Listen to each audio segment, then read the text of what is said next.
Bien, vamos a ver la ley de Biot-Savart o la ecuación para calcular campos magnéticos. Esta ecuación sirve cuando nosotros queremos calcular el campo magnético generado por una distribución continua de corriente, es decir, una línea, ¿vale? Si nosotros queremos calcular el campo magnético que genera una línea que tiene una corriente sobre un punto, usamos esta ecuación de acá. Siempre que vean esa integral, asócienlo a que estamos trabajando con una línea, un alambre, etc. Entonces, los componentes de esta ecuación, partiendo desde acá, esto significa campo magnético, ¿vale? La B siempre va a representar campo magnético. Esta parte de acá son valores constantes, ¿ok? Siempre se van a mantener en la ecuación sin modificarse. Esta I que aparece acá es la magnitud de la corriente. Siempre que nosotros estemos trabajando con líneas, va a haber una corriente que pase por esa línea. El valor de esa corriente, que puede ser cualquier número, siempre se reemplaza ahí. Continuando por acá tenemos una integral. Estos límites representan dónde comienza y dónde termina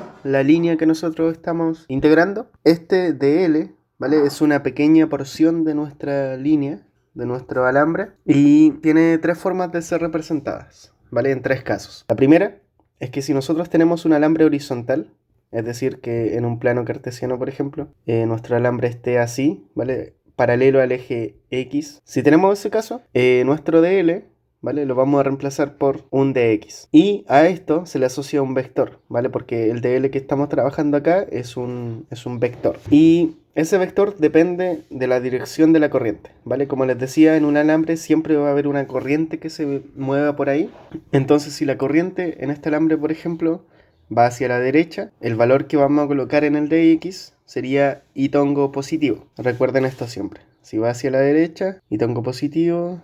A la izquierda sería menos y tongo. Hacia abajo sería menos j tongo. Y hacia arriba sería j tongo positivo, ¿ok? Entonces, en este caso, como la corriente va hacia allá, sería y tongo positivo. Si la corriente hubiese ido en la dirección contraria, sería menos y tongo, ¿ok? Siempre va acompañada de una o de la otra. Para el caso de que tengamos, por ejemplo, una línea en vertical en nuestro plano cartesiano, así, paralela al eje Y, también colocamos, en vez de un dx, un dy, y eso lo multiplicamos por el vector unitario, ¿vale? Que depende de la corriente, como les decía. Si la corriente va hacia arriba, ¿vale? La flechita apunta hacia arriba, sería j tongo positivo, el que iría acompañando al de i acá, pero si va hacia abajo, sería menos i tongo, ¿ok? En el caso de que nuestra línea sea vertical y paralela al eje y. Tenemos otro caso en el que, en vez de tener una línea vertical u horizontal, tenemos semicircunferencias, como algo así, por ejemplo, o una circunferencia así. En cualquiera de los casos, ¿vale? Ahí vamos a tener que construir un dl con el radio de nuestra circunferencia y un diferencial del ángulo θ, que va a ser el ángulo que también vamos a considerar ahí. Y para construir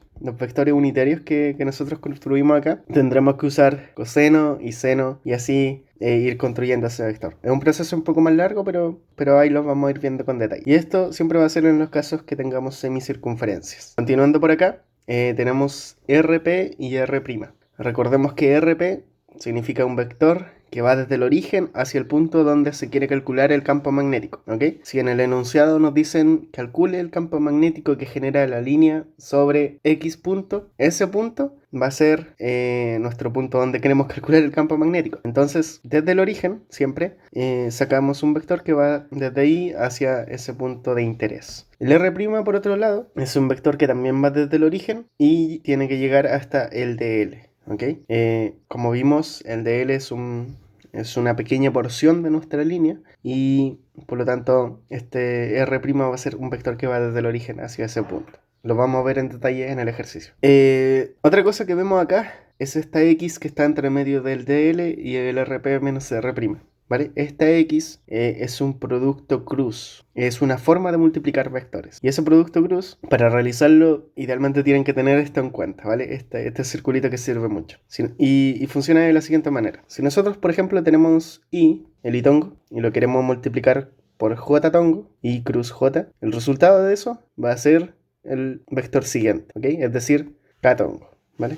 I cruz J nos va a dar K. Esa es la forma de trabajarlo. Y siempre que nosotros multipliquemos en el sentido de las flechitas azules, el valor que nos va a dar va a ser positivo, ¿vale? Por eso tiene este símbolo positivo en medio. Ahora, ¿qué pasa, por ejemplo, si nosotros queremos multiplicar J cruz I? J cruz, si hacemos esa multiplicación, nos va a dar nuevamente K, que es el valor siguiente, pero como vamos en contra de las flechitas, nos daría menos k, ¿vale? Menos k tongo, con un valor negativo. Entonces, siempre que multipliquemos en el sentido de las flechitas, nos va a dar positivo, y siempre que multipliquemos en el sentido contrario, nos va a dar negativo. Eso hay que tenerlo en cuenta siempre. Entonces, si multiplicamos k, por ejemplo, por j tongo, nos daría menos i. Si multiplicamos i por k tongo, nos daría menos j. Pero si multiplicamos en el sentido opuesto, sería j por k y positivo. Lo otro es que, por ejemplo, si multiplicamos el mismo vector unitario, i cruz i, siempre que multipliquemos el mismo vector nos va a dar 0. J cruz j da 0, k cruz k tongo nos va a dar 0. Entonces, con eso ya pueden hacer cualquier multiplicación en el producto cruz. Algo que sí hay que considerar siempre es que siempre se multiplica de izquierda a derecha. ¿Ok? Entonces, en un caso de ejemplo como este, por ejemplo, siempre vamos a tener el vector de la izquierda multiplicando a lo de la derecha. Así que, por ejemplo, si nosotros queremos hacer este producto cruz, multiplicamos de la siguiente manera. I tongo, cruz y tongo, como son los mismos vectores, nos va a dar 0. Entonces, esta primera multiplicación nos da 0. Pasamos a la siguiente. I tongo, cruz, j tongo, i tongo, cruz j tongo nos daría k tongo positivo. Entonces estos valores que acompañan al vector los mantenemos. Entonces nos daría menos 7 de x k tongo positivo. Pasamos al siguiente valor. Sería i tongo, cruz k tongo, i tongo, cruz k tongo. Aquí, si se dan cuenta, multiplicamos en el sentido opuesto a las flechitas. Por lo tanto, eso nos daría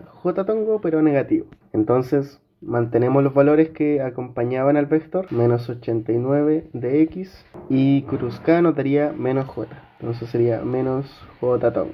Esa es la forma de realizarlo. Y por ejemplo, si acá tenemos un negativo afuera y un negativo que nos dio debido al producto cruz, estos negativos se pueden cancelar entre sí. Al final del día es una multiplicación, así que esto nos daría 7 de x k tongo más 89 de x j tongo. Eso considéranlo cada vez que hagan un producto. Entonces, resumiendo todo, eso sería la ecuación.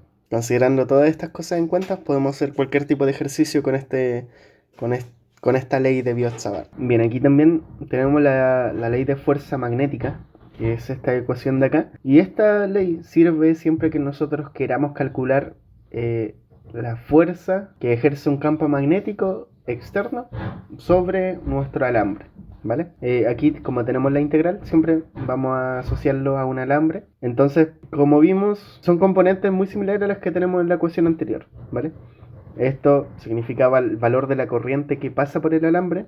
Esto de acá tiene que ver si es que nuestro alambre está en horizontal, en vertical o es una semicircunferencia. Y como es un vector, depende mucho la dirección que tenga la corriente en nuestro alambre. Lo mismo que en la ecuación de arriba. Eso con un producto cruz por un campo magnético externo, ¿vale? Externo al conductor que nosotros queremos calcular la fuerza. Entonces, considerando esas cosas, nosotros podemos calcular esta fuerza magnética. Es una ecuación un poco más simple que la de arriba. También está esta ecuación simplificada, sin la integral, pero en este caso solamente la podemos usar cuando este campo, ¿vale? Es un campo constante. Es decir, que ese es el mismo campo en todos los puntos del plano. Aquí, si se dan cuenta, le puse campo de x, porque por lo general usamos esta integral cuando el campo está en función de algún valor.